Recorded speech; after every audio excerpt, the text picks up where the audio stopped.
people work for the Matrix. They're agents of the Matrix themselves. They don't truly understand what they're doing. They are programmed completely. And this last 3 years has shown how programmed people can be. People can literally throw away their common sense, throw away their observation skills, and sit there and just absorb programming and say, Andrew is bad. Inflation is good. And they're just clowns. They're clowns. I would love to sit down with the clown who wrote that article and say, why am I bad? Most people who have power in their lives don't understand exactly how power works. And power is a fantastic thing to wield, but there's always a line. And once you overstep that line, you have a difficult choice. You have to understand that every single agenda that is being pushed in the world today, all of them come with the Trojan horse of control. And I don't want to be controlled. I genuinely want every single Tate fan, anybody who listens to what I say, to have an improved life. I want their life to be better for listening to me, whether it's in their relationship or whether it's in their physical stature or their financial capability. I don't look at the price of anything. I don't look at the price of anything. If a new car launches and I want it, I just say, give me this and sort it. Yeah, literally, give me one. What options? All of them. Just tick every box, buy. And cars turn up at the house that I've forgotten I've bought. But money just has no value, and you just get to the point where you do whatever you want, and you also over prepare. You overspend. Good life costs about $1 million a month. Wow. That's a big figure. $1 million a month is a good life. $500,000 a month is doable, and you can still live good. But if you want to really truly live like the best human experience, it costs about $1 million a month. And I say there are people who are living right now in a computer-generated reality. If you believe everything you're watching on the news, you are believing a complete false version of reality. And the idea of that reality is to keep your brain occupied enough so that you'll continue to do a shit job for shit wages and pay your taxes until you die. That's exactly that's the plot of the Matrix movie. They are abusing your body and controlling your mind so that your body will sit there and do what they need it to do until you're no longer useful anymore. The best option, the best thing to do is still to get up, be an adult, control your emotions, be stoic, and do the things you're supposed to do day after day. Laying in bed and doing nothing is never going to be the best option. The best option is still to go to the gym, to work hard, to run your business, to be successful. So it doesn't matter. We're talking about the different positions on the chessboard. But if the rules of the game remain the same, regardless of the position, you're still trying to win. So the world doesn't care. The world has never given a shit about sad men. So if you're going to sit there and self-diagnose yourself as a sad man, you're going to have a shit life and nobody's ever going to give a fuck and you're going to perpetually lose forever. And that is your decision. I am so scared of being that person.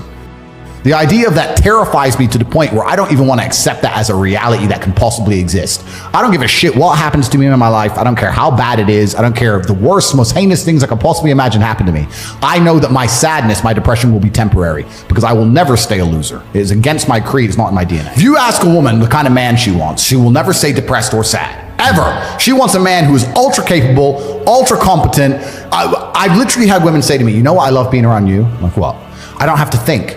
I'm like, what do you mean? Because I just turn up and like, we just walk in the hotel and everyone, staff do anything we want and the jet's just on the runway and we just land and I'm in this beautiful place and I don't even know where I am and I get to just turn my brain off and it's great. Like, they want someone who is fun and spontaneous and charismatic and successful. They don't have time for sad dudes. They don't care. We're constantly in combat because of our status. 99% of what men do is for status. We want to be in good shape for status. We want the fast car for status. We want the nice house for status. We want the diamond watch. We want the hot girl. This is all for our status. Look at me. I'm the big dog. This is how we compete with each other.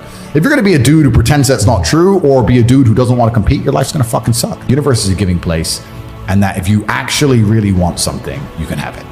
How much you want is how much you're prepared to sacrifice. So if you want $500,000 a year, you can definitely make that. And that level of stress you'll absorb for that money and the amount of headache you'll go through, if that's the amount you're prepared to accept for a happy life you'll have. So the number one factor that's going to decide how successful you are as a person is your ability to absorb stress, your stress level. The better you are at dealing with stress, the more problems you can fix, the more money you're going to make. So you have to decide where on that scale, because you could just be homeless and have no stress. You could just, exactly. You could be a brokey and be on the dole and just, I'm broke, but nothing really troubles me. So you have to decide on that level where you want, how much stress you can possibly absorb as a man. And then if you truly want that level, you're going to get it. I believe any man can make anything they want. I believe there's only 3 reasons people are not rich. One of 3 reasons. They're either stupid, arrogant, or lazy. Stupid is actually the smallest category. People think, there's a lot of stupid people. There are, but I know a lot of stupid people with a lot of money, right? There's so much money in the world. To be too stupid to generate money, I think is less than 5% of the population who are genuinely too dumb to ever make a good wage. Then you have arrogant and lazy, and these are the 2 most common.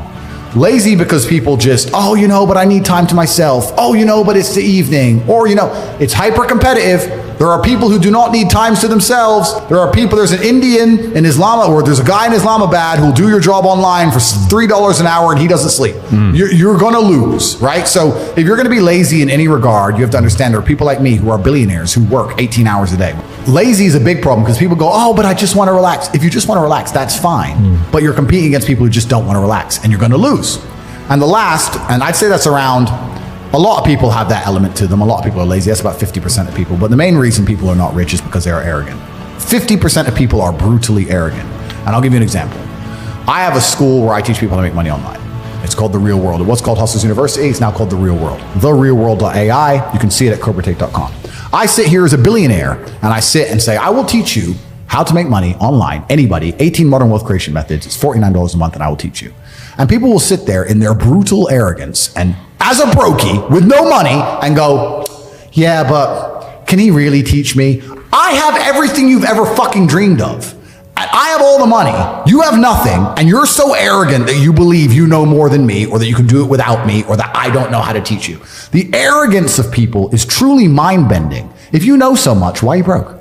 You obviously don't know. If I want to learn how to box, I wouldn't walk into a boxing gym, find a guy who can box and go, yeah, not bad, but can he really punch? Like, this is how people think when it comes to money.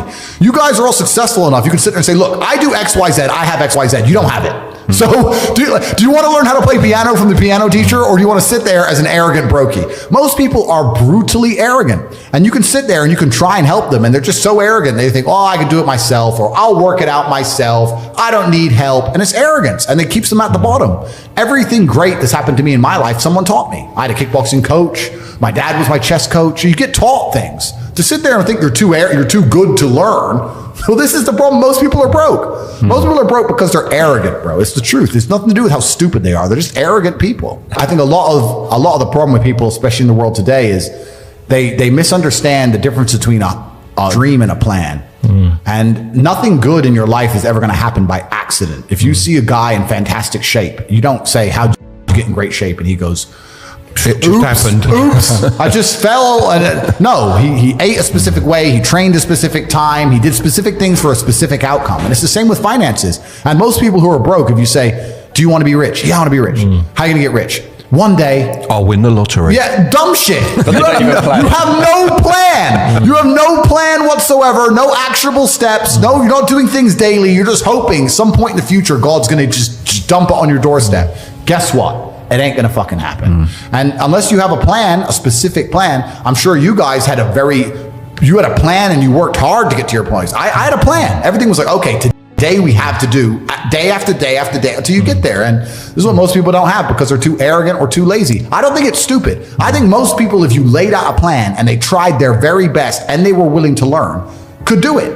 I don't think people are too stupid to make money. They're just too lazy or too arrogant to make money. That's the problem with people. I wake up every day and I think, how do I make my life better? Nobody else wakes up each day and goes, how do I make Andrew Tate's life better? So if you're not the person who's waking up every day going, how do I improve my existence? Then nobody is. Nobody on the planet is considering improving your one spin on Earth. No one else cares. Nobody else cares. I don't believe there's a person on the planet who pays attention, tries their best, is never lazy, is on time, works hard, has a mentor, and is giving it his all, who isn't rich. Watching content can be a double-edged sword. You can learn a bunch of things, and everyone at home here, I like to feel like they're getting value and they're learning things. But there's also the other edge of people who feel like if they just watch a bunch of shit and do nothing, that they're taking action. They feel better about themselves, but they're not actually taking action. So you have to balance the two carefully. Ultimately, it's going to be action that shapes your world. Ultimately, you're going to have to do something. So if you're watching something, you should be very conscious of what it is. I mean, I've created my reality, absolutely. I've cut out all bullshit in my life. Like, I don't have TikTok installed on my phone, so I don't have anything. I don't have anything installed on my phone. I don't absorb any bullshit, fucking random entertainment. But also, life teaches you a lot, and I think a lot of people are not very self-reflective of their own lives. I don't think you can read a book and that's great, but I think if you're living an interesting life, if you were to take half an hour a day to actually sit and go, okay, what good has happened to me today and what bad has happened to me today? Why have those things happened and how can I prevent them from happening again? Most people that kind of crap doesn't even cross their minds. Like every day I will sit at the end of the day and go, what bad has happened to me today? How did that happen? Did I get caught slipping was I on the street and some guys come up to me and it could have been a dangerous situation? Like, how could I genuinely have improved my reality? And you can self-reflect and teach yourself everything. I get this all the time. People say, oh, my girl left me. Why? Oh, I don't know. She just left. What do you mean you don't fucking know? Think about it. Why did she leave you? Oh, because she wanted If you think long enough, you'll realize it's because of you. You were not important enough to make her not want to leave. You can sit and say what she did and what she wanted, blah, blah. It's because you couldn't keep her. Because I could have kept her, so you couldn't. So it's your fault. And you're not self-reflecting. And then you're going to go into your next relationship. And because you didn't self-reflect and you haven't grown, you haven't done anything, guess what's going to happen? She's going to leave you again.